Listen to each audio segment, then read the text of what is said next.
Valeu. Pessoal, boa noite, sejam muito bem-vindos a mais um Escuderia Podcast, nosso sexto podcast. A gente está começando, engatinhando nesse cenário novo. Escuderia é uma marca de equipamentos para motocicletas esportivas, motocicletas de competição e também o TV. E aqui do meu lado direito eu tenho o Renato Simões, que é um cara membro da Escuderia, membro da Policrio aqui com a gente, né? Hoje vai fazer as honras de co-host, vai me ajudar para entrevistar essa grande celebridade aqui, Iris Barbosa, que é uma baita embaixadora de várias questões. E eu vou deixar ela se apresentar também. Renato, também fala um pouquinho de você. Perfeito. Bom, inicialmente é um prazer estar aqui perante vocês, perante o público que está nos assistindo agora pelo Instagram. É a primeira vez que eu participo como entrevistador. Na verdade, eu não serei entrevistador. As honras quem fará é o Rafa. E é uma situação inusitada para mim, uma experiência nova. A gente gosta de desafios. E eu estou há 5 meses aqui na empresa, aceitei o desafio que me foi colocado. E a gente está numa trajetória aí, numa jornada para o sucesso da empresa. E é um prazer estar aqui com vocês essa noite. Cara, não sei se você nunca fez isso, mas você já começou muito bem, tá? Então acho que a gente já pode combinar. Quando eu não puder vir, você vai sentar nessa cadeira aqui. Perfeito. E aí, Iris? Vamos lá. Poxa vida, que difícil, né? Você falou celebridade? Não, celebridade aqui não sou eu. Pelo que eu sei, é você. Mas não importa, estou muito feliz de estar mais uma vez aqui na empresa. Não é a primeira vez, já estive aqui. Sou grande admiradora das pessoas e da empresa. E vamos falar um pouquinho sobre a vida, né? Quando a gente fala aqui sobre nós, sobre a nossa jornada, na verdade a gente está falando um pouco sobre a vida. Todo mundo tem uma experiência única, né, diferenciada, e eu vou ter o prazer de compartilhar com vocês, e eu sei que vocês também vão compartilhar comigo, a experiência de vocês. Legal, é isso aí. A gente tem uma audiência, eu diria que 80%, 90% gearhead, né, movida a gasolina, com gasolina nas veias. Então, vai ser um desafio, a gente tem que inspirar essas pessoas, porque eles estão acostumados a ouvir a gente falar de acelerar, frear, pneu, borracha, essas coisas. Mas hoje vai ser imperdível, porque a gente vai falar de vida com duas baitas pessoas, e eu vou contar um pouco mais da minha história também, coisas que a gente sempre fala sobre as corridas, dá para traçar um paralelo junto com um mundo de empreendedorismo e tudo mais. Renato, mas você também é atleta, né? A gente falou aqui da parte de trabalho, mas... Eu me arrisco a correr algumas maratonas. Eu acredito muito que o esporte, independentemente de qual seja o que você escolha como, né, ele sempre te dá um equilíbrio e te coloca numa situação onde facilita a sua vida pessoal, familiar, relacionamentos, trabalho. Então, para mim, o esporte ele é mais do que uma terapia, né? Sim. E eu realmente me aventuro a praticar algumas maratonas aí, escolho algumas e a tal da endorfina, né? A endorfina muda a nossa vida, ajuda. Com certeza sim. Vicia também. Vicia. É isso aí. Iris, eu acho que assim, pra gente mostrar pra galera o seu peso, acho que vale falar... peso, vale falar do que você alcançou e depois a gente vai voltar. Então a gente fala de tudo que você alcançou. Você é ex-head Latam, né, Latinoamérica, do Mac e da Apple. Exatamente, essa foi minhas últimas posições em 2 empresas que eu tenho certeza que muita gente conhece, são top 10, né? A Apple é uma das empresas mais valiosas do planeta, o McDonald's, dentro do que é alimentação, é líder e também faz parte de uma das empresas mais valiosas, inclusive eu acho que uma das poucas empresas de alimento, acho que ela e a Coca-Cola, que tem aí, está dentro dessa lista que praticamente só tem tecnologia. Mas eu acho que o meu grande feito, que as pessoas sempre me perguntam muito, é que eu comecei como atendente de lanchonete no McDonald's, né, uma menina de 16 anos, estudei em escola pública, vim da Zona Norte de São Paulo, e eu fiz uma carreira realmente bastante sólida dentro do McDonald's. No McDonald's eu fiquei 31 anos, eu sei que é bastante tempo, mas eu diria que eu sou a única mulher negra que saiu de ser do balcão para a grande direção, vamos dizer assim, né? Então saí de atendente de lanchonete para ser diretora de treinamento para toda a América Latina, responsável por mais de 20 países, responsável pelo desenvolvimento de mais de 100 mil pessoas, né? O McDonald's na América Latina tem mais de 100 mil funcionários. Obviamente, eu não era a pessoa que ia lá treinar, mas eu era a pessoa que estabelecia essa estratégia de treinamento, tanto para os funcionários nas lojas, mas também para a liderança da companhia. Tenho muito orgulho. E depois eu já estava pensando em aposentar no McDonald's, porque eu amo o McDonald's. Eu tenho mais tempo de vida dentro da companhia do que fora da companhia. E aí eu recebi um convite, assim, muito inusitado. Tô vendo alguém comendo coisa do McDonald's e tô muito feliz dessa poltrona vermelha e amarela. Nossa, tô me sentindo em casa. Aí me convidaram pela Apple. E eu falei, gente, eu acho que é Deus dizendo, olha, tá aí a oportunidade de fazer uma coisa muito diferente na empresa mais valiosa do planeta, de comida para tecnologia. Na época eu tinha 48 anos, ou seja, né, já não era jovenzinha. E eu acho que eles foram muito corajosos e eu adorei a decisão, com dor no coração de sair do McDonald's, que eu amo. Mas eu acho que foi uma experiência que eu tinha que ter passado. Aprendi muito e também contribuí com a minha experiência. Que legal. Willis, posso fazer uma parte? Claro. Conta pra gente um pouquinho quais os desafios que você encontrou no início da sua carreira no McDonald's. Acho que isso é bastante importante para o nosso... para começar. Para a gente começar a história, digamos assim. É interessante porque, na verdade, sim, eu vou ser muito honesta. Eu nunca tinha entrado no McDonald's, não conhecia McDonald's. E o sonho de uma adolescente, cursando colegial na época, e que tinha um curso de datilografia, né? Era trabalhar num escritório, era trabalhar numa recepção. E aí... todo lugar precisava de experiência, né? E a gente nunca sabe o quanto era realmente experiência, ou porque eu era mulher negra, ou porque eu tinha escola pública, mas eu nunca consegui uma vaga. E um amigo meu me falou do McDonald's. Aí quando eu fui, a minha mãe odiou, porque eu chegava em casa cheirando hambúrguer, e pra ela era uma lanchonete. Ela falava, ela tinha tanta dó de mim, ela, filha, mas você tem um colegial, minha mãe tem primário. Pra ela ter o colegial era demais. Tem curso de datilografia, então ela achava que eu tava super qualificada pra ter uma coisa melhor. Eu falei, mãe, é só por enquanto. Então eu não fui com um grande desafio. O ponto foi, poxa vida, eu agarrei muito aquilo porque me deram uma oportunidade finalmente. E quando eu cheguei lá, depois eu descobri, depois de pouco tempo, que não era simplesmente uma lanchonete. Era uma multinacional, crescendo no país, e com 10 meses eu tive o meu primeiro desafio, que foi realmente liderar parte dos meus amigos. Eu fui a primeira pessoa a ser promovida na loja, e aí a minha responsabilidade, que era pequena, era ser coordenadora de um grupo de outros adolescentes que, assim como eu, tinham sido meus amigos, né? Eu diria que esse foi o grande desafio. Eu falo, não dá pra falar que era gerenciar, liderar, naquela época era coordenar, porque eu não tinha noção de liderança, né? Mas provavelmente você já era uma líder, né? Eu acredito nisso. A pessoa, ela nasce líder, ela é pequenininha, já meio que dá ordem pros amigos, já organiza a bagunça, a brincadeira. Era em cima disso que eu ia comentar, ou seja, quais eram as competências que o pessoal, enfim, identificou em você para te falar, olha, essa vai ser a líder. Você consegue lembrar na ocasião o que foi que fez a diferença? Você sabe que na época eu nunca pensei. E depois de muito tempo eu comecei justamente porque que fui eu e algumas pessoas, não sou única, né? Tá. E eu lembro que eu não era a mais inteligente, nem a melhor formada, mas eu lembro que eu tinha muita disciplina. Porque eu gostava do que eu fazia. Então eu sempre falo, quando você tem amor, você faz bem feito. Quando você faz bem feito, dá resultado. E quando você tem aquele resultado, obviamente você se destaca. Perfeito. Então eu lembro que eu tinha muita atitude. Eu sempre conto uma história muito rápida, que muita gente já sabe, que uma vez eu tinha terminado meu plantão, e aí eu estava lá na sala de funcionários e o gerente precisava de alguém para buscar batata e pão numa loja. E batata, era um saco de 30 quilos na época, batata in natura. E aí ele chegou lá na sala, não tem algum funcionário aqui que já saiu do plantão para buscar a batata no Center Norte? Eu falei, não, o pessoal já foi embora, o pessoal do turno da manhã já foi embora, mas eu posso ir. Ele, como é que você vai carregar o saco de batata? Não, eu peço para alguém me ajudar. E realmente fui. Cheguei na loja, o gerente da loja Center Norte falou, o Valdemar mandou uma menina para pegar a batata. Eu falei, não, mas aí vocês me ajudam a pôr no táxi ali rapidinho. Então, né?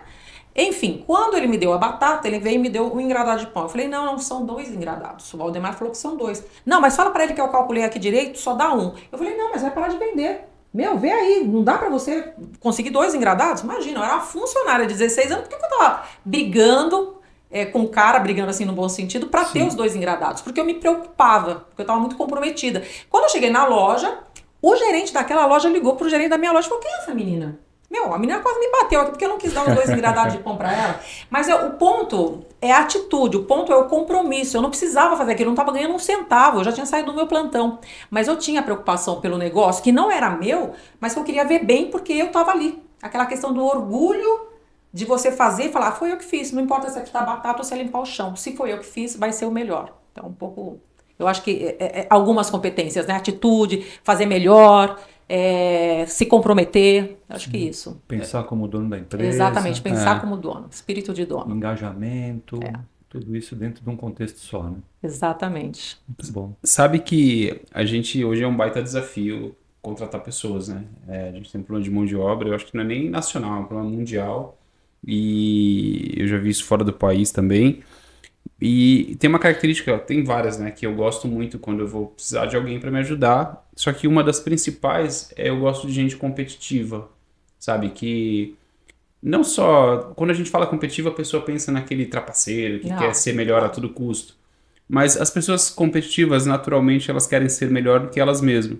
Então, tipo, amanhã eu quero ser melhor do que eu fui hoje. E aí tem um pouco disso, de não fazer só pelo dinheiro, não fazer só no horário de trabalho.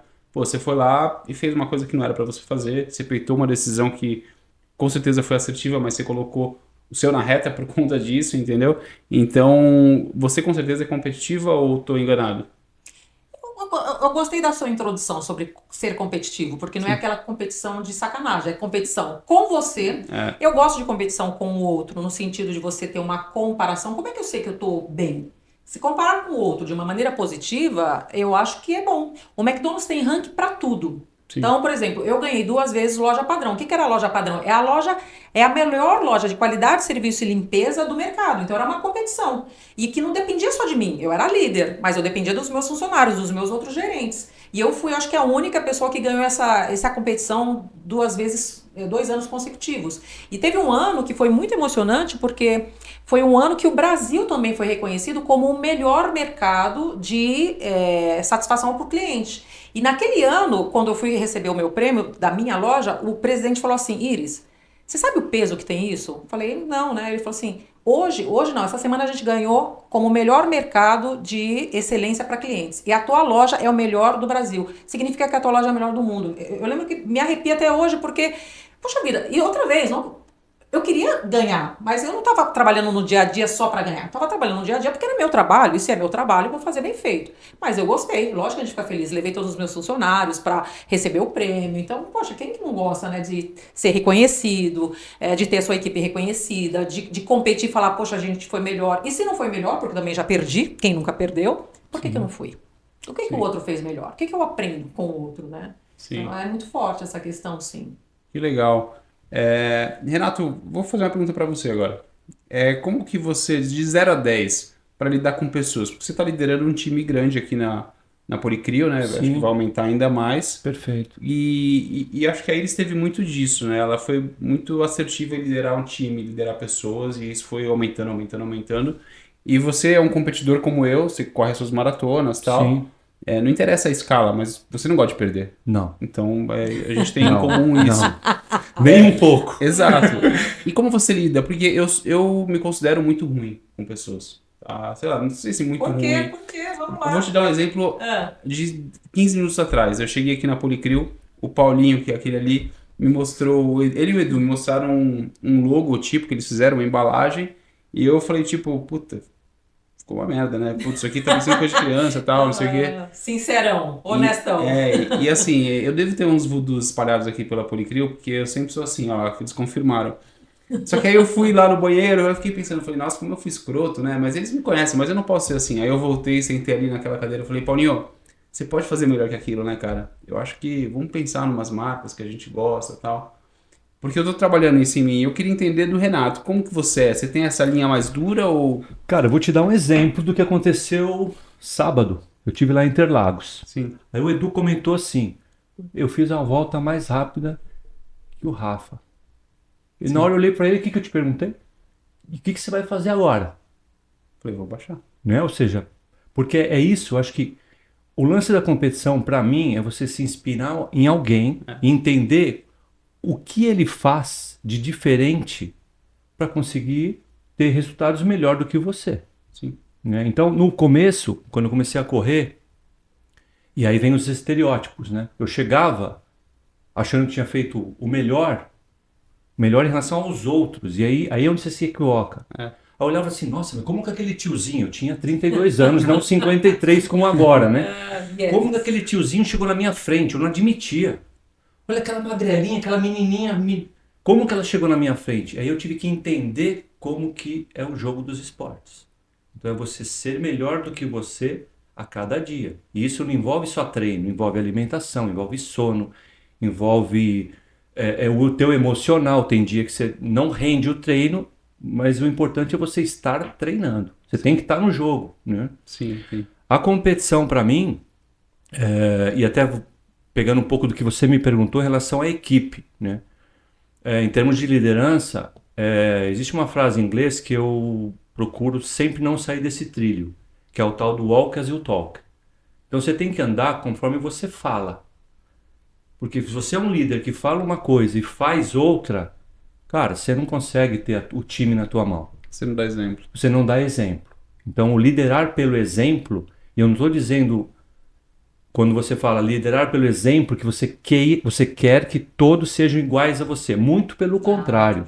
É respeitar a individualidade de cada um e montar um time onde você junta, é como um dream team. Sim. Então assim, você não precisa contratar pessoas e se colocar numa posição de você é o melhor. Não, você tem que procurar pessoas que no mínimo sejam iguais a você.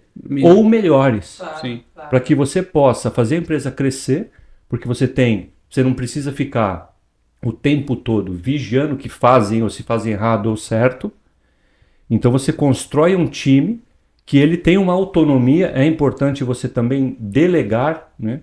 E aí não é delargar, é delegar, então com responsabilidade e tal, para que você possa pensar de forma estratégica e sem mergulhar diretamente no operacional, porque com um líder, quando ele cai dentro do operacional, a estratégia foi pro saco. Como que é a sua liderança aí, se você se vê dessa maneira como o Renato, você segue essa linha, ou você é um pouco mais durona, como que é você? É interessante porque, na verdade, a liderança, ela é viva, né? Não dá para falar assim, como é que é a sua liderança. Eu posso até dizer que hoje a minha liderança é assim, mas ao longo dos anos eu percebi a minha liderança mudando e percebi que teve momentos que nem era liderança. Se a gente vai na essência da palavra de liderar, né, que é essa questão de você inspirar as pessoas para que elas façam o seu melhor e elas queiram estar junto com você, né, nesse sentido até de seguir o exemplo, né, eu diria que grande parte da minha jornada eu não fui uma líder. Eu fui um gerente que tem que gerenciar processos e pessoas. Eu acho até que eu fui chefe em alguns momentos, fui coordenadora de coordenar as coisas. E liderar mesmo é quando você realmente chega num nível que eu quase que senti obrigada a liderar, porque quando eu comecei a ser responsável pela América Latina, que eu tinha gente espalhada por outros países, que eu não estava ali fisicamente vendo essas pessoas, eu falei, gente, ou eu confio, estabeleço estratégia, estabeleço os KPIs, né, que agora o pessoal usa outros, os OKRs da vida, e eu tenho pontos de contato com essa pessoa, e quando eu vá visitar, a gente fala visitar, mas é trabalhar com ela, eu tenha conversas, tanto com ela, como pessoas que trabalham com ela para saber como essa pessoa está indo, ou não vai acontecer. Então, eu diria para você que a liderança, ela não é estática, ela é evolutiva. Inclusive, essa palavra liderança, ela está muito atual agora. Não sei o que vai ser daqui a alguns anos. Inclusive, fala de líder que não é líder o tempo todo. Você lidera processos. Então, pode ser que eu tenha uma equipe e eu vou liderar algo agora porque eu conheço. Mas no próximo, o Renato, lidera esse próximo projeto para mim, porque você conhece mais esse projeto do que eu. E tá tudo bem.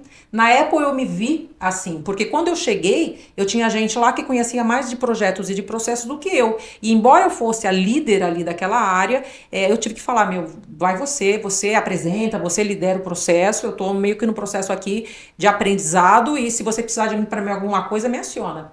Então, eu diria que é isso, a liderança, ela é algo vivo que a gente tem que ter a capacidade de perceber quando ir para trás, quando ir para frente e evoluir o tempo todo. E você percebe, Iris, claro que você deve ter tido um time gigante, que é necessário e imprescindível e importante você, de acordo com o time, o tipo de liderança seu ou a forma como você lida com isso muda. Não, totalmente. Não muda? Por isso que você diz que ela é viva, não é isso? Na verdade, o pessoal, inclusive, tem aulas sobre estilos de liderança, né? Que eu até acho que você tem situações que você tem que mudar o seu estilo. Às vezes você tem que ser diretivo porque você não tem tempo, tem que tomar uma decisão, é urgente, você tem que usar a tua expertise e falar, gente, desculpa, eu não vou conseguir ouvir todo mundo agora. E essa decisão é minha porque eu sei que eu sou a pessoa que tem mais expertise. Tem momentos, exatamente, tem momentos que você fala, pessoal, eu preciso de ajuda, meu. Esse assunto aqui eu não manjo, eu preciso da opinião de todo mundo. Ou tem momento que você fala, você, nesse momento vai acontecer isso. Agora, existe o estilo que daí não tem a ver com técnicas, porque isso são técnicas. Existe aquele estilo que é da pessoa ser mais assertiva, ou da pessoa ser mais ouvinte, ou a pessoa ser mais suave. Eu diria, e as pessoas falam, e eu tenho até alguns arrependimentos, que eu sempre fui muito assertiva, muito. E a mulher assertiva, às vezes, é tomada como a histérica, a doida, né? O homem assertivo, tá ok, mas a mulher, normalmente, quando ela é muito assertiva numa reunião, assim, não, o que aconteceu? Tá doida? Chegou aqui do nada e começou a dizer isso, aquilo, enfim, né? É complicado. Agora você falou uma palavra que me gerou uma curiosidade. Você falou o arrependimento, mas arrependimento em que sentido? Eu acho que toda vez que você olha para sua vida, tanto profissional como pessoal, você vê coisas que você fez bem feito, que você fala, puta, que orgulho disso, né? Tá. E tem coisas que você fala assim, puxa vida, se eu pudesse voltar, eu faria diferente. Então, acho que a palavra não é arrependimento, porque tudo que eu fiz, tudo que eu passei, mesmo os erros que eu cometi, me fizeram chegar onde eu cheguei.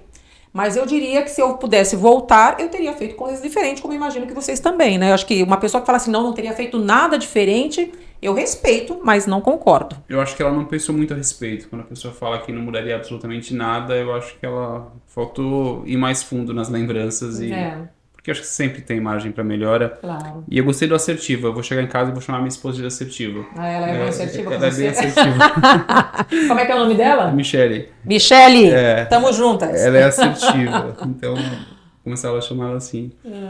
Bom, temos perguntas aí?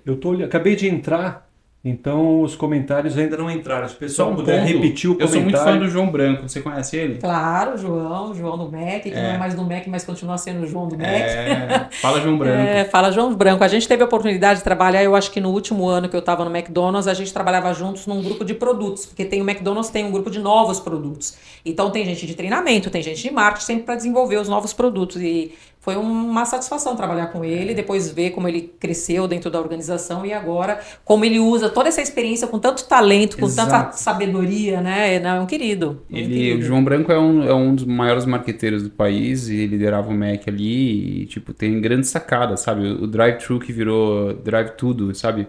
Justamente porque a molecada de hoje já não tem ânsia por dirigir igual a gente tinha. Sim. Entendeu? A molecada quer ir de Uber. Então, tem vários e vários pontos que foram geniais ali no Mac. O próprio chamar de Mac, né? Também não é mais MC Donald's, Mac. Deu um BO com o pessoal do McDonald's Corporation, porque você não pode mudar o nome, né? Mas ele autorizou algumas coisas, abriu uma exceção, porque é a maneira que o ser humano fala aqui no Brasil, né?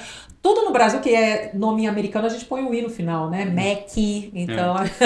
então, por isso que virou um pouco isso, né? Mas foi bem ousado, eu achei. Foi bem ousado. Eu achei legal. Foi um movimento muito ousado. Chegaram as perguntas? Então, não chegaram as perguntas. O pessoal que fez as perguntas, se puder repetir para a gente responder. Olha lá, olha o WhatsApp. Gosto das plaquinhas. WhatsApp. Aqui é tecnologia pura. Entendeu? Vou pegar a aguinha aqui, ó. Espera que eu vou olhar meu WhatsApp aqui, que tem perguntas no WhatsApp. Falar que não é só de enfeite, então vamos lá. Vamos lá. Nada como a tecnologia.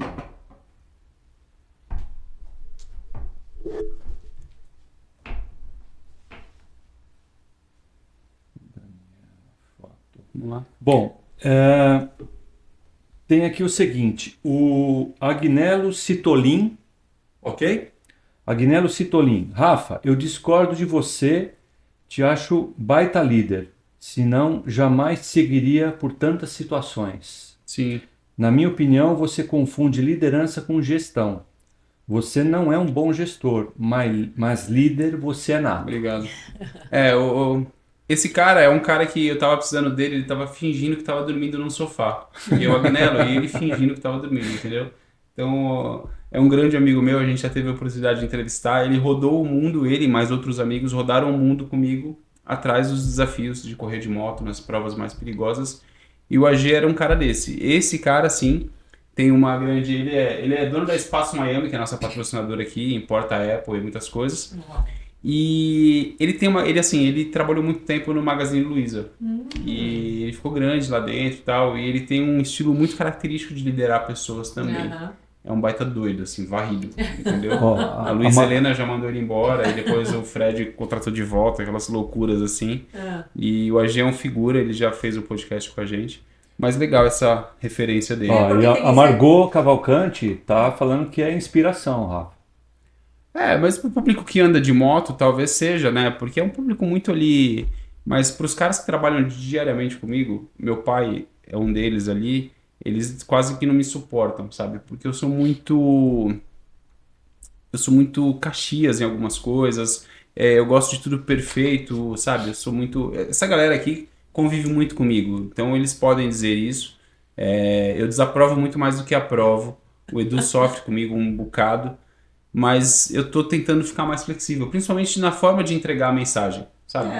Quer dizer, você tem mensagens relevantes e válidas, por isso que você tá aqui com eles, né? Senão, por que vão te aturar? Exato. Mas eu acho que a gente sempre pode melhorar o como. Sim. E eu falo isso pra você porque eu também sempre tive uma questão com o como, né? Às vezes de ser muito assertiva e as pessoas acharem que eu tô brava, ou acharem que eu peguei pesado. Então, eu admiro muito as pessoas que chegam no resultado mesmo sendo super suaves, né? Sim. Porque às vezes o fato de você ser muito suave, as pessoas confundem muito, tá tranquilo, tá, né? Tá, e aí as pessoas acabam não levando a sério e não fazendo as coisas como deveriam. Então é um desafio, né? Você equilibrar resultados e relacionamento. Sim. Iris, tem o João Cristino, SP.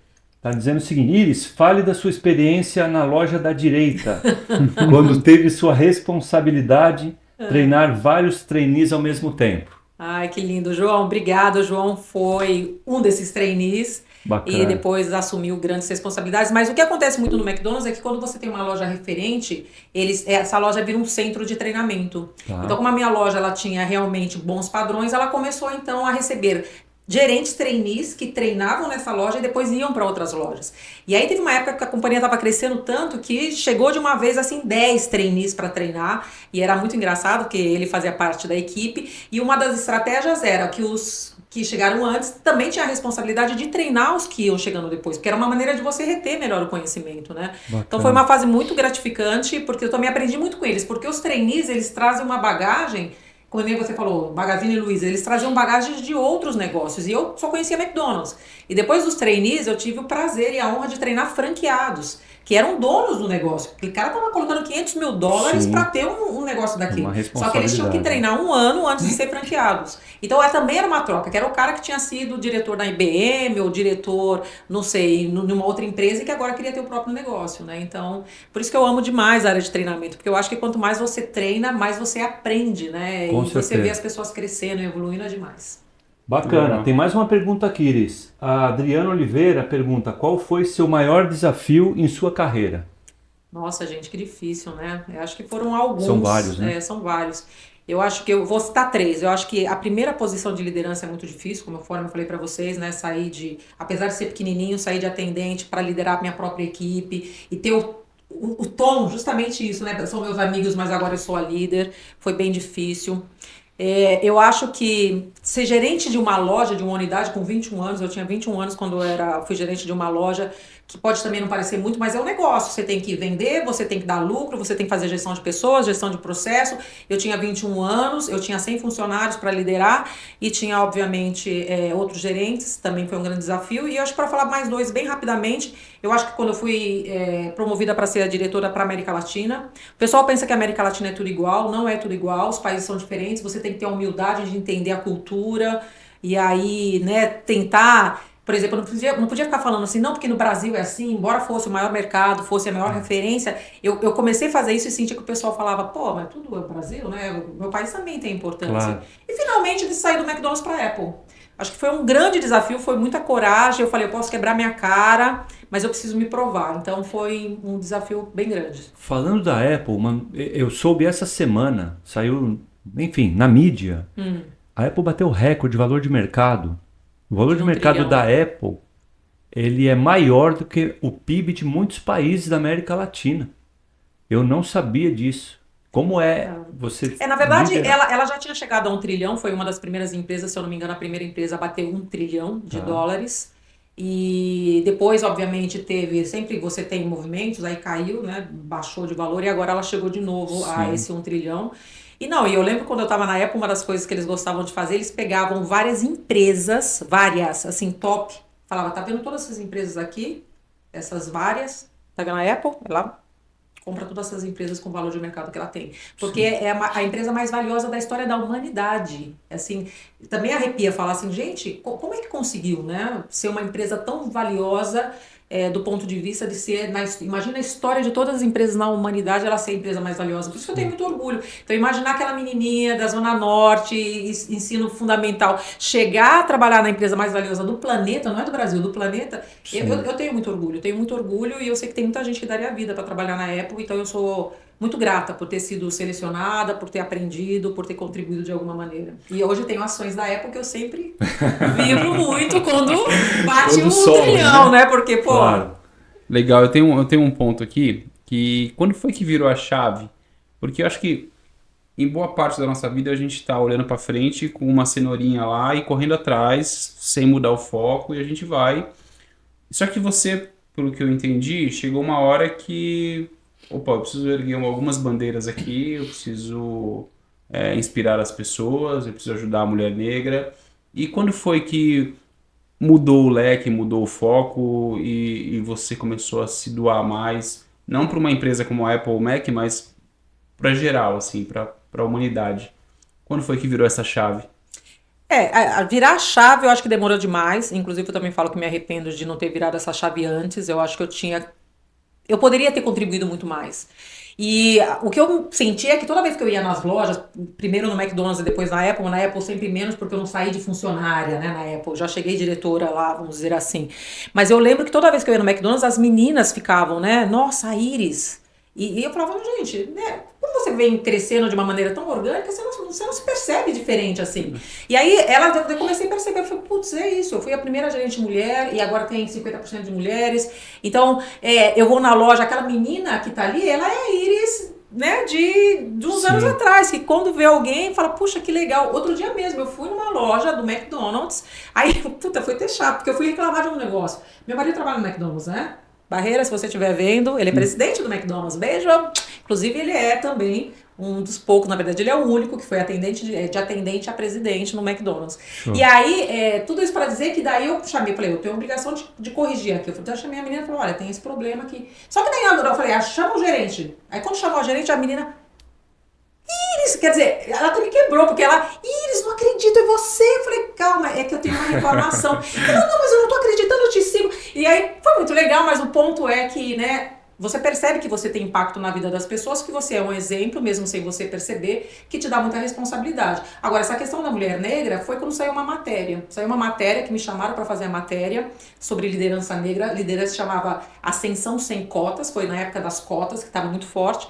E aí, quando eu vi o número, que 0,4% das mulheres negras estão numa posição de liderança, eu falei, não pode ser, tá errado. 0,4%? Como é que pode? Se o Brasil tem 54% de negros, né? Como é que pode só 0,4%? E quando você vai para geral, homens e mulheres, é menos de 5%. Sim. Então, isso me chamou muita atenção, porque eu fui crescendo, eu não fui percebendo que era tão pouco. E aí, quando você começa a olhar para os lados, aí você percebe, é verdade, eu estou aqui numa sala cheia, por exemplo, de vice-presidente, presidente, diretores, e não tem negros. Então, foi aí que eu comecei a militar. Então, hoje eu sou cofundadora e sou a conselheira de uma empresa, de uma instituição que acelera negros em posição de liderança. Estou em conselhos focada em diversidade e inclusão, sou da Associação Brasileira de Recursos Humanos, que é uma associação super bem estabelecida, e eu sou a pessoa que está, né, dentro de diversidade e inclusão, né, que sou responsável, inclusive, pelos fóruns e tudo mais. Bacana. Iris, Legal. tem mais uma pergunta do Agnello Citolin. Ele diz o seguinte, ele pergunta o seguinte: na opinião de vocês, qual é o maior desafio de liderar hoje em dia? Você quer responder primeiro? Você que... Ele falou que você sim é um líder. É que o AG, ele tem essa importadora e ele já teve alguns funcionários e hoje trabalha ele e a esposa e ele tá num período que ele não quer funcionário, sabe? Ele tá, ele fala, não, eu tenho 2 empresas, sou eu e minha esposa e a minha filha, quando ela fizer 12 anos, ela vai trabalhar com a gente. Então é quase que isso. E eu acho que é natural, a gente começa a bater cabeça com pessoas, a gente baixa a guarda, a gente fala, putz, vou por outro caminho. Vocês já baixaram a guarda assim? Vocês já falaram, meu, não quero mais isso, vou trabalhar sozinho. Ou eu já passei por isso algumas vezes, de verdade. É que, na verdade, assim, eu imagino que você tenha a sua opinião, mas bem rápido.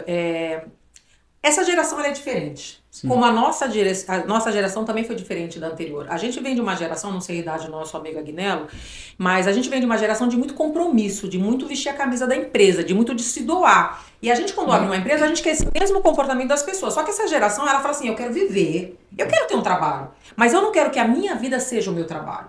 E aí a gente... Obviamente, principalmente quando você quer uma empresa que você ama, que você construiu, que você sabe o sacrifício de ter uma empresa, você tem que ter gente que haja como você. Não vai ser igual. Só que daí você tem que descobrir, então, o que toca essa pessoa. Qual que é o propósito? Como é que ela vai se engajar para dar os resultados que você espera, mesmo que seja por muito menos tempo. Ninguém vai querer trabalhar mais 31 anos como eu trabalhei no McDonald's. Eu falo que eu trabalhei 31 anos, as pessoas... Pô, mas você ficou a vida inteira na mesma empresa? Fiquei com muito prazer e ficaria de novo. Mas essa geração quer ter experiências, quer ter vivências. E aí você tem que tirar o melhor dessa pessoa no tempo que ela fique com você.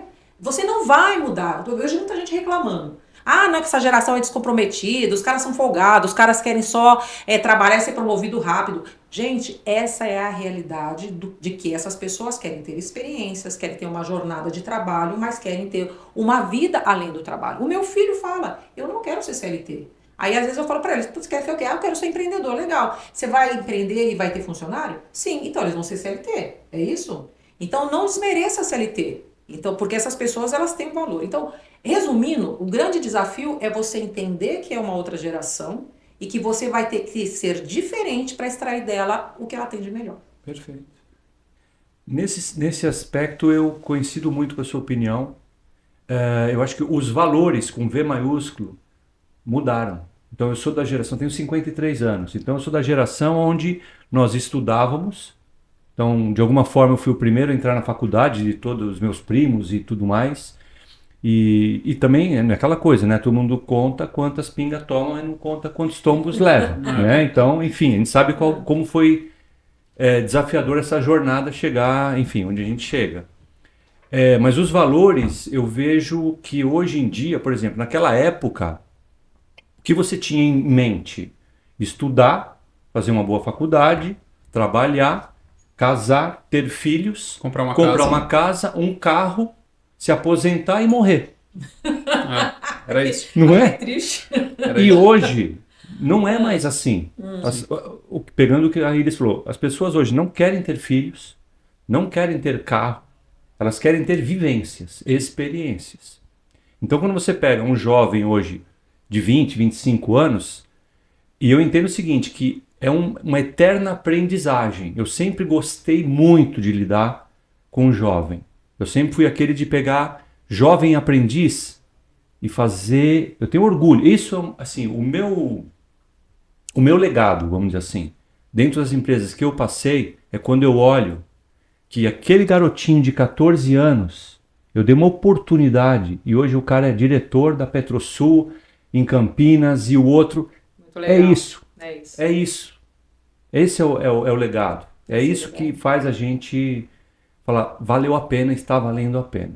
Exatamente. Então, e a gente tem que ter essa, não no julgamento de isso está errado, é uma outra geração, a gente tem que aprender a lidar com isso. Tem que se renovar, né, como líder. E ao mesmo tempo que você está ensinando, você está aprendendo, é uma troca. Eu vejo isso como uma troca. Eu vejo que eu adoro podcast, né? Eu gosto muito dos sócios, gosto do Primo Rico, gosto do JJ, sou um viciado em podcast ali.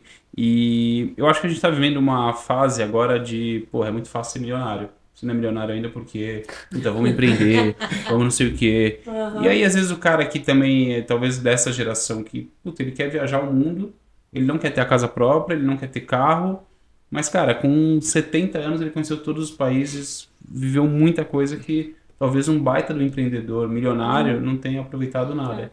Então não existe certo e errado, mas a gente tá São muito... escolhas, né? A gente tá muito nessa época agora Não sei se eu tô nessa bolha, mas eu abro meu Instagram e falo, porra, eu ainda não ganhei 1 milhão, cara. O que eu vou fazer? Entendeu? É tipo isso. O tempo todo, porra, vamos ganhar 1 milhão. Não sei como vocês se enxergam nisso e quais são os valores de vocês nesse ponto. Você curte viajar, curte experiências assim, ou é workaholic total, assim, trabalha 16 horas por dia? Eu acho que eu já fui workaholic total e não fui workaholic porque eu quero ter dinheiro. Eu amo o que eu faço, quero estar aqui para ver as coisas acontecendo. Quando estava de folga, às vezes aparecia para trabalhar, mas no sentido, deixa eu ver se isso aqui tá legal, mais nesse sentido, né? Eu viajei muito a trabalho e também me arrependo de repente não ter dado uma estiradinha no final de semana, mas quando você está trabalhando, né, você está viajando a trabalho, você já quer voltar para casa, você não quer ficar ali viajando, né? Você está uma semana sem ver sua família, você quer voltar. Eu não vi meu filho praticamente crescendo. Então, não sou mais workaholic, mas também essa mentalidade de ter muita grana, eu vejo muita oportunidade, eu mesmo podia fazer muita coisa diferente. Meu filho mesmo falou, por que você não faz um curso, joga na internet sobre treinamento? Tenho muita experiência em treinamento, eu vivi isso, tanto de treinamento corporativo, universidade corporativa, como treinamento de chão e de liderança.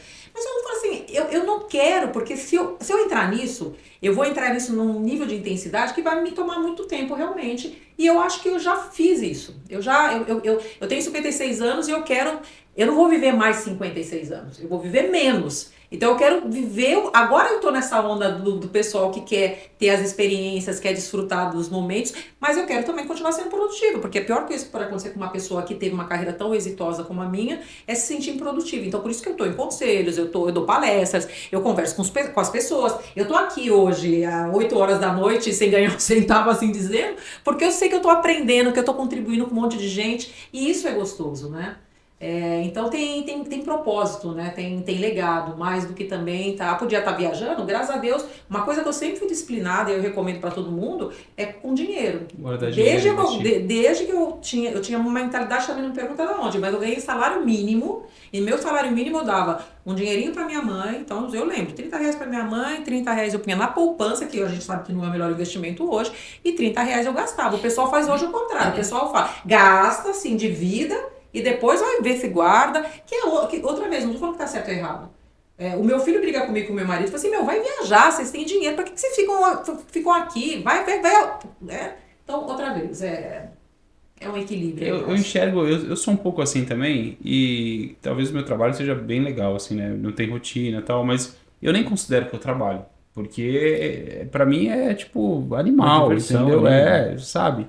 E embora o meu estilo seja andar de moto, ensinar pessoas a andar de moto, esse tipo de coisa, eu acho que você também se enxerga nisso. Putz, liderar pessoas, fazer uma baita de uma reunião, ganhar o prêmio de melhor loja, talvez não fosse trabalho para você. Não, o Job tinha essa frase, se você ama o que você faz, você não trabalha.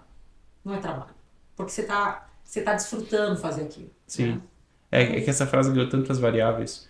Não sei. Ame o que você faça e você nunca mais vai amar nada na vida. Tem 500 variáveis. É verdade. Tem os pessimistas também, que já transformam isso em algo ruim. Quem tem dinheiro é fácil falar isso, né? Exatamente. A Adriana está perguntando, Iris, em algum momento da sua carreira você sentiu medo? Várias vezes, Constante, né? Constante. Eu acho que toda vez que você muda de posição, você tem medo, você vou dar conta. Inclusive, existe até uma teoria de síndrome de impostora para as mulheres, né? Dizem que as mulheres, elas precisam ter muita segurança de que elas vão ser capazes de exercer algo para aceitar, por exemplo, uma promoção. E o homem é muito mais corajoso, o homem se arrisca mais. Então, há um estudo que fala que se tiver uma posição, o homem tiver 60% das competências necessárias, ele vai levantar a mão e vai falar, eu vou. Se a mulher não tiver 100 ou 90 e pouco, ela fala, não, eu não estou preparada ainda. O homem joga o chapéu do lado do muro e fala, agora eu vou dar um jeito de buscar. Né? Levanta a mão, eu tô aqui, né? Então, claro que eu tive muitos medos. Agora, o medo, ele também é pedagógico, né? Para que serve o medo? O medo serve para você falar, opa, peraí, deixa eu entender o tamanho da encrenca. Se o tamanho é grande, mas eu tenho força suficiente para ir, eu vou. Se a encrenca é muito grande, eu sei que eu não estou preparado para isso, eu recuo. Então, você também tem que saber o momento que você avança e o momento que você fala, é melhor eu não avançar agora. Né? Ou dar 2 passos para trás para depois realmente ir bem para frente. Então, a gente não tem que ter medo de sentir medo, porque o medo, ele tem o papel dele. Legal. Tem uma frase que eu gosto muito, fala sobre medo, que é a conquista está do outro lado do medo. O medo Então, não pode te paralisar, mas você também exatamente. tem que respeitá-lo, Claro. né? Sim, Deixa eu Você ver não se tem tinha mais medo? alguma Você que pergunta. total. arriscava sua vida ali em cima de uma moto, nunca teve medo de... É exatamente isso, o medo preserva, né? O cara que não tem medo morre cedo, entendeu? Você tem mais cuidado, né? Você vai fazer a manutenção da moto, você vai fazer uma série de coisas que você tem medo. Sim, e até se atirar lá, acelerar mais do que. Pô, eu não estava preparado para aquele desafio da maneira que os líderes estavam. Então eu tinha que começar construindo tijolo por tijolo. E se eu desse uma de louco lá, não, vou acelerar tudo que dá, provavelmente eu não voltaria. E não voltaria depois para essa prova e minha história acabava muito cedo.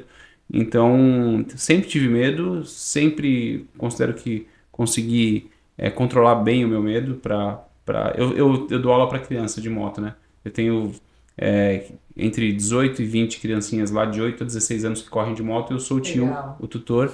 Tio da E moto. é tio da moto, E eu brinco com eles que a gente tem um botãozinho, um potenciômetro na cabeça, que é de 0 a 10, que é o medo. E aí às vezes eles caem e aí o botão vai pro 10. E aí eu faço todo um trabalho de vamos voltar esse botão pro 3. E aí tem sempre uns louquinhos que o botão é no 0, eu falo, não, vamos criar medo aí, porque pode acontecer isso. Então é muito bacana. E agora, antes da próxima pergunta, eu tenho um ponto que é interessante. Vamos ver se vocês, o que vocês dizem a respeito disso. Eu sou o único brasileiro que correu na Ilha de Man, TT Isle of Man, que é a prova mais perigosa que existe. Uau. Enfim, é um negócio legal, mas eu também sou bem de boa com isso, sabe?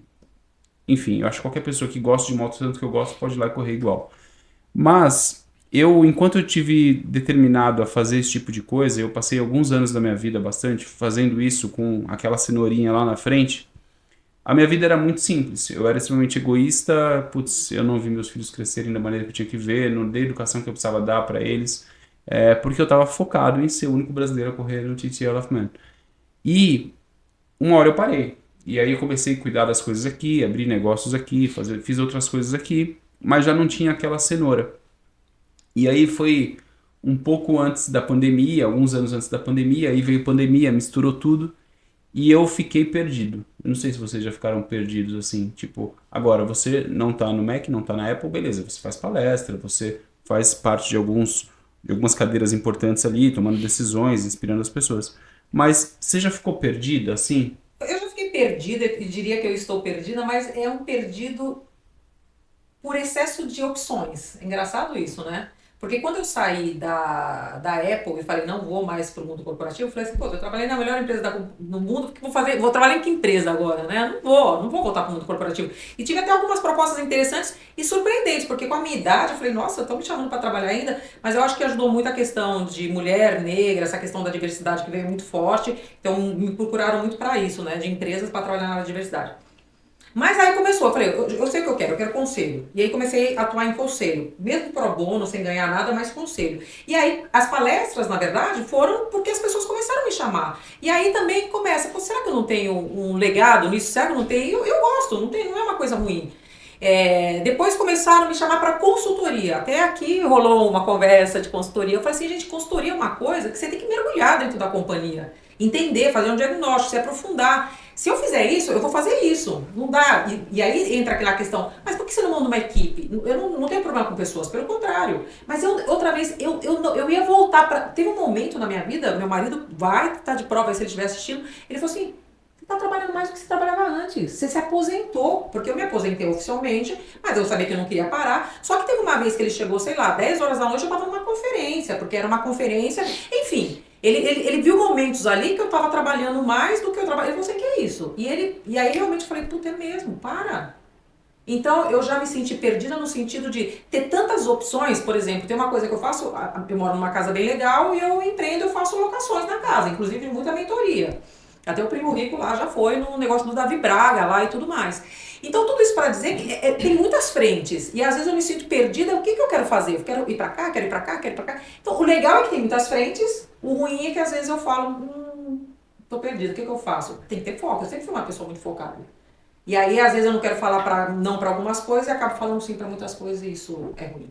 Eu tô aprendendo agora a falar não, assim, tipo, porque eu adoro um desafio e adoro ajudar as pessoas. E aí eu vou fazendo as coisas, acumulando funções e quando eu vejo, tipo, minha mulher não me vê em casa, meus filhos não me vêem em casa, e eu não concluo as coisas porque eu quero fazer tudo, então... E você, como é que é nesse ponto? Já se sentiu perdido? Eu me sinto perdido quando eu não estou focado e eu estou indisciplinado. Então, assim, eu acredito muito mais no foco e na disciplina do que na motivação. A motivação é um álcool. Ele queima rápido. Se você não tiver, né, o que a gente fala da motivação intrínseca, algo dentro de você, realmente o porquê e para que você está fazendo aquilo, se você não consegue uma resposta do porquê e para quê, muito provavelmente você vai desistir no meio do caminho. Entendi. Então, assim, o lance de eu estar perdido ou não tem muito a ver com quando eu perco o foco e quando eu não estou disciplinado. Aí eu me sinto sem chão. Aí eu me sinto perdido. Sim. Quando eu não estou nem focado. E aí uma coisa puxa a outra, porque foco e disciplina andam juntos, né? Então eu me sinto assim em algumas ocasiões. E uma outra situação que eu me vejo, ou me via, enfim, não é questão vejo no sentido de um estado presente, né? Mas no sentido de quando eu não tenho um objetivo ou uma meta. Eu sou movido a objetivos e metas. Então, quando pegando o lance da corrida, por exemplo, se eu não tenho, eu tenho que estar inscrito numa prova. Eu tenho que ter um desafio para eu me disciplinar, para eu focar, em todos os sentidos, né? E isso em todos os aspectos da vida, né? Então, eu tenho 2 filhas de 13 anos e a gente conversa muito. E eu me coloco desafios em relação a como educá-las, como aprender com elas, que hoje eu acho que eu estou ensinando, mas eu estou muito mais aprendendo, porque ser pai, você está aprendendo a ser pai. Não tem curso não tem manual, como ser né? mãe, como ser pai. Então é uma troca de aprendizagens, né? E termina o ciclo e a gente não aprendeu. Exatamente. E outra, às vezes a maneira como a gente foi criado também já não serve tanto, né? Tipo, já mudou tanto as coisas que não faz muito sentido. Perfeito. Ó, chegou um monstro pra mim aqui. Ó, o serviço de estúdio. Temos perguntas aí, né? Deixa eu ver aqui. Você tem um filho só, eles? Só tem um. É, De 20. Quantos anos? 20. Eu tenho de 20. Qual é o nome dele? Rafa, Rafael. né? Eu tenho o Enzo de 21, eu Uau. tenho WhatsApp, tem o um Cauê coisa? de 16, que é meu enteado, mas é filho igual. E tenho o Dudu de 14. Tenho 3. Você começou cedo, hein? Você tem um Cedo. de 21. Não, eu fiz vasectomia com 25 anos. Sério? Eu acho que eu teria uns 14 filhos. Teria uma categoria só pra escolinha de pilotos. Ai, que delícia, né? Eu queria ter outro filho também. Aí essa questão de equilibrar trabalho e tudo mais, né? Mas enfim. Se essa vontade de persistir, eu empresto o Enzo pra você uns 15 dias pra ele passar. Não, eu já desisti já. Foi lá atrás o desejo. Tem um comentário aqui do Rogério Barreira. Ai, meu marido. Vamos ver Ele o que diz ele assim, falou. este é um desafio, não exatamente em que ponto que, né, que ele está... Aham. Mas diz assim, esse é um desafio, como dizer não é ser feliz. Então, o dizer não às vezes liberta, né? Nossa, totalmente. É isso. Porque às vezes você tá tão mais preocupado em não decepcionar o outro ou em agradar o outro e falar sim. E aí, às vezes, você se torna infeliz. E eu acredito muito que para você fazer o outro feliz, você precisa estar feliz. Então, quando você fala sim, às vezes, para alguém, você tá falando não para você. Então, a gente precisa tomar muito cuidado, né? Mas não é fácil, porque nem sempre a outra pessoa entende. Eu já tive que falar não, que eu perdi um amigo. Perdi a amiga, né? Vamos dizer assim, porque a pessoa, às vezes, ela não entende, né, aquele não. Mas, gente, são escolhas também. Não dá para ter tudo, né? Tudo não terás. Sim, sim. O que mais de interessante aí? Bom, a gente falou do passado, falou do presente, falou do futuro agora. A ideia é viajar, experiência. O maridão aposenta quando? Quais que são os planos aí? Aí, Barreira, aposenta quando? Não. Mas a gente se questiona muito. A gente estava falando essa semana a gente estava conversando sobre exatamente isso. Ele falou assim, puta, um monte de gente saiu de férias. Julho é mês de férias, né? Inclusive os diretores que trabalham com ele. Ele falou assim, eu continuo. Eu falei, pois é, precisa pegar uns dias de férias. Ele, aí, vamos pegar uns dias? Eu falei, vamos. Mas aí, logo, quando ele falou os dias, são dias que eu estarei na Bahia, porque meu pai mora na Bahia. Eu falei, puta, esses dias não dá, vamos ver depois. Mas depois eu tenho coisa. Bom, resumindo todo o tempo, o ponto é como você realmente no agora desfruta a vida, ou seja, você pode trabalhar e ter o equilíbrio de passear, né? Principalmente quando as coisas estão indo bem, né? Quando você pensa em futuro, uma coisa que nunca me bateu tão forte é justamente essa questão. Você não vai viver mais o que você já viveu. O que você vai fazer da sua vida para que ela seja relevante, significativa, que você tenha orgulho primeiro de você mesmo, que você deixe as pessoas que você ama, orgulhosas de você, né? Principalmente filho, a gente que tem filho quer que os nossos filhos tenham orgulho. E o que você deixa para o planeta, por exemplo? Eu estou muito empenhada agora na questão do ESG, né? Estou fazendo um curso, inclusive, na Sampo, porque realmente, se a gente continuar tratando o planeta, ou tratando o mundo, seja no meio ambiente, seja no social, ou seja até nas governanças das empresas, esse mundo, ele, né? E aí, só para terminar essa parte, a gente teve um jantar daquela equipe que eu te falei de negros, que a gente faz mentoria, né? E aí o líder falou assim, eu quero que vocês pensem que a gente está fazendo mentoria para a próxima geração de negros, né? E ele contou, não sei se vocês conhecem, mas tem toda uma teoria da tâmara, né? Diz que quem planta tâmara não colhe tâmara. Não, porque demora anos e anos. Demora 90 anos. E aí ele trouxe essa reflexão, né? Que um dia um rapaz, um senhor estava plantando tâmara, o menino passou e falou assim, mas você está plantando para quê, né? Você não vai comer. Eu não estou plantando para mim. Eu estou plantando para a próxima geração. Então, a gente às vezes tem muita dificuldade de pensar no futuro das outras pessoas, né? No que a gente deixa. Mas alguém, para a gente estar aqui hoje, para eu ter essa força como mulher negra e chegar onde eu cheguei, alguém fez um trabalho antes, né? Então, eu tenho pensado muito sobre isso, de ter uma vida plena, minha, mas também de deixar alguma coisa que seja significante para o outro, né? Então, eu acho que diria que futuro é isso. Porque é o que também nos dá, de alguma maneira, satisfação, né? Legal. Bacana. Iris, o pessoal está perguntando, mudando um pouco de assunto, mas falando do que a gente também gosta, que são os esportes, né? O que você acha das mulheres em esportes que são predominantemente masculinos? E elas estão despontando forte nesses... Eles são predominantemente masculinos hoje. Não serão no futuro, né? A gente vê que as mulheres, elas estão avançando em diferentes áreas e principalmente de áreas que justamente a gente considera predominantemente masculinas. Quer ver um exemplo, quando a gente fala no mundo corporativo, é tecnologia. Então, durante muitos anos foi dominada pelos homens, ainda é maiormente homem, mas como a gente vê que o mundo do futuro vão deixar de existir algumas profissões e vão nascer profissões novas, principalmente em função da inteligência artificial, as mulheres hoje estão se empenhando em estudar muito mais a área de tecnologia e estar à frente disso do que no passado, né? E tem muito a ver com o que a gente educa também as crianças, né? Eu sempre brinco que a gente erra muito quando a gente educa uma menina a ter uma boneca e um menino a ter um carrinho. Porque a gente está incentivando a mulher a continuar com a questão do cuidado. Não que ela não tenha que ter, ela tem que ter. Mas a mulher não pode ser só a pessoa que cuida, a pessoa que gera. Ela é a pessoa que pode ter impacto, sim, na economia, no social do mundo, numa série de coisas. Então a gente precisa começar desde, você falou que tem 2 filhas, né? Desde pequena, orientar ou criar as meninas para que você possa fazer o que você quiser fazer. Sim. Né? Não necessariamente você tem que ganhar uma boneca, porque você vai ser mãe e você vai sempre cuidar de alguém. Não isso, né? Eu acho que isso também, não só isso. A gente estava falando sobre isso um pouco antes do podcast começar, né? Sobre as bandeiras que são levantadas, a forma como elas são levantadas.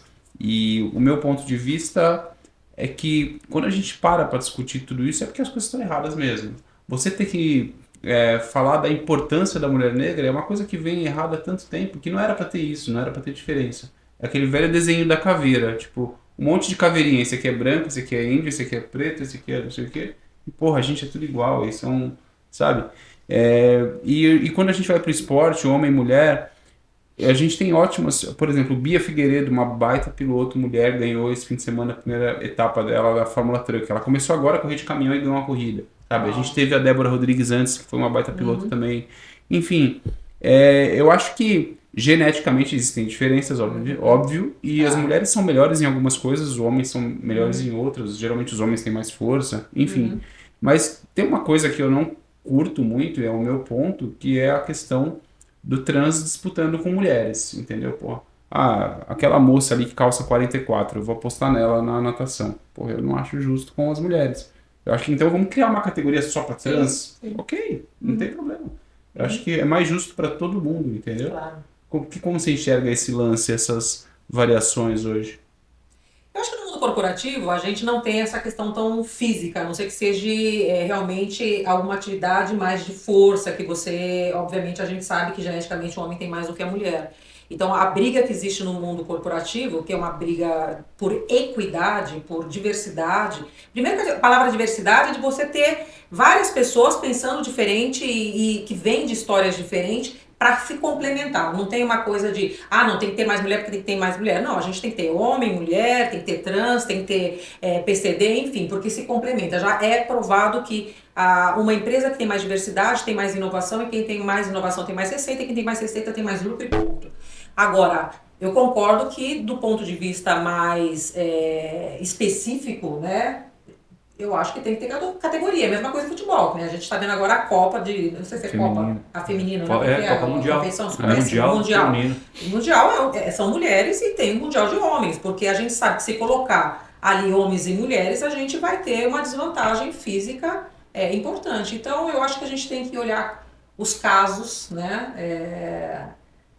E ter essa preocupação de dar a oportunidade igual naquilo que é possível, ou também adaptar, porque quando você fala de equidade, tem até um quadrinho super interessante que fala, você tem um PCD, como é que você adapta a tua empresa para que aquela pessoa possa trabalhar na tua empresa? Isso é equidade, né? Então você tem diversidade, você tem a inclusão, que é trazer essa pessoa para dar a opinião dela, e equidade é quando você adapta alguma coisa para que ela possa ter a oportunidade de acordo com o que ela tem, né?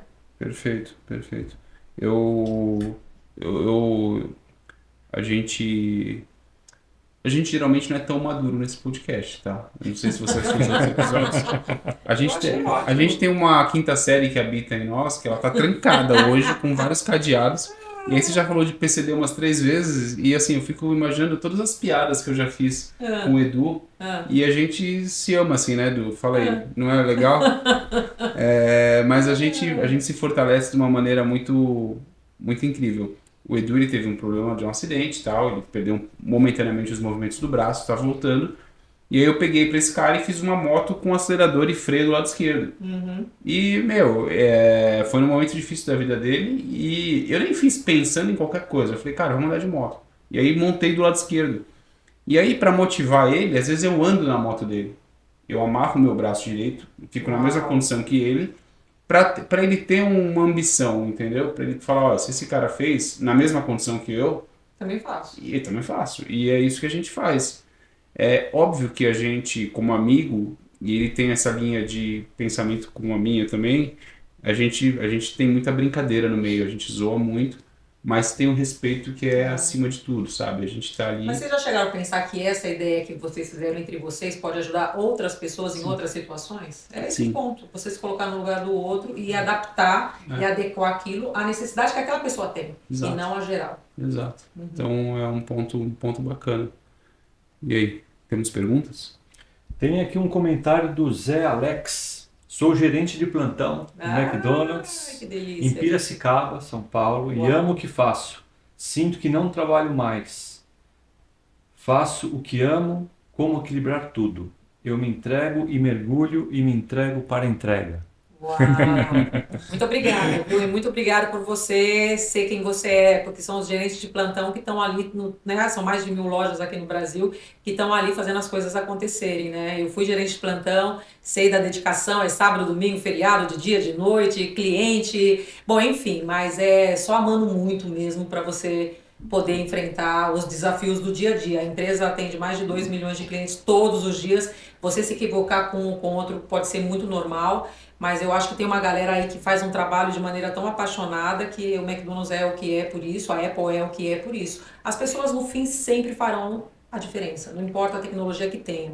Por isso que eu acho que a gente não pode desistir das pessoas nunca. A gente precisa entender a inovação e a renovação das pessoas, mas desistir das pessoas de jeito nenhum. Tem uma frase que fala que o ativo mais importante de uma empresa são as pessoas, né?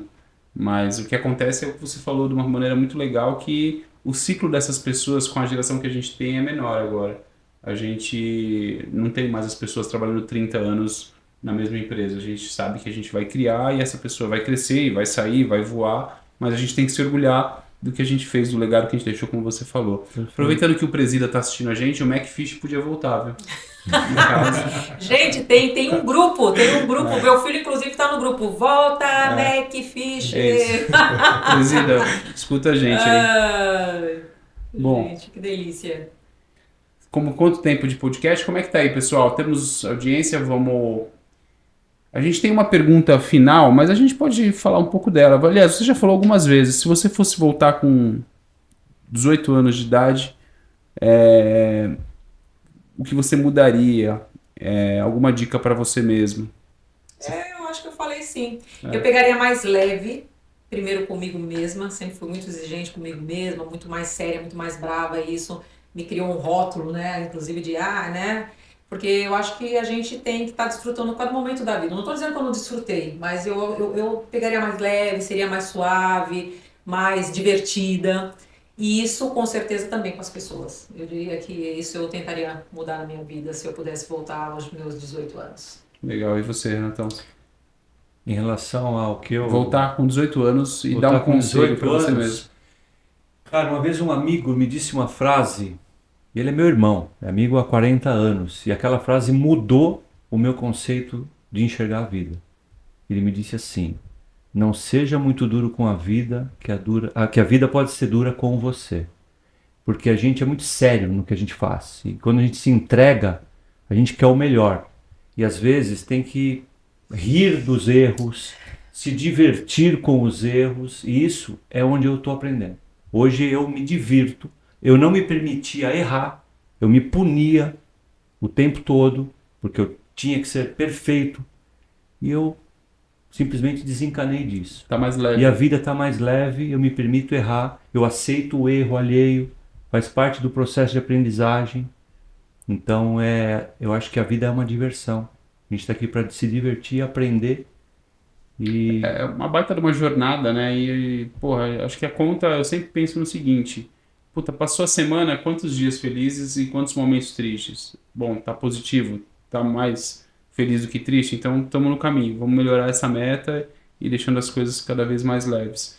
Eu pensei numa coisa agora, pô, uma mulher que inspira tanta gente, quem te inspira?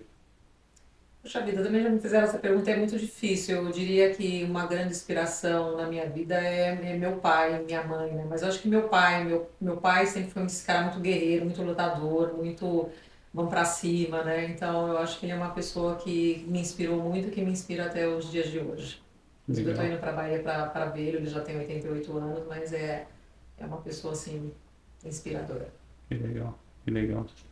Bom, é isso, temos mais perguntas?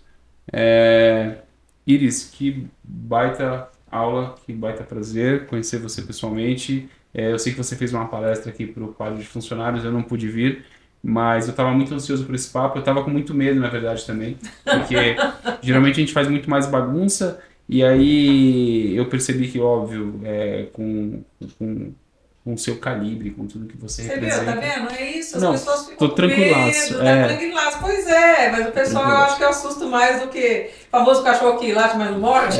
Não, nota 1000. Ai, adorei também, obrigada. E acabei conhecendo melhor o Renato, né? Porque o Renato a gente só se vê aqui, o Renato muito oi e tal, e agora não se conversava muito. Também foi muito legal. Eu tô muito satisfeito de ter conhecido melhor vocês aí. Certeza. E é isso, gente. Obrigado. Temos uma plaquinha aqui. Temos uma lembrança. Que lindo. Tá vendo? Esse é o tipo de reconhecimento, né? Eu não vou ler tudo, tem bastante coisa aqui. Eu leio. Não sei agora, gente. Mas eu quero agradecer. Essa também é a segunda placa que eu recebo. Tá lá com o maior carinho. E é isso, né? São esses momentos que depois a gente para um momento e olha tudo que você, né, conquistou e fala, a vida vale muito a pena. Então também vale muito a pena te conhecer. Parabéns pela sua jornada e pelo esse bate-papo tão agradável. Você, Renato, e toda a equipe aí. Beijo, gente. Obrigada. Valeu, gente. E sobre o cachê, ele paga, o Edu paga. É 50 mil reais por hora. A gente gravou 1 hora, 50 pau, né, Edu? Não precisa não, Edu. Fica tranquilo. Eu vou tomar um vinho aqui agora. Valeu, gente. Tchau, tchau. Tchau, tchau. Obrigada. Adorei. Não, foi muito tranquilo, foi muito leve. Obrigada, gente.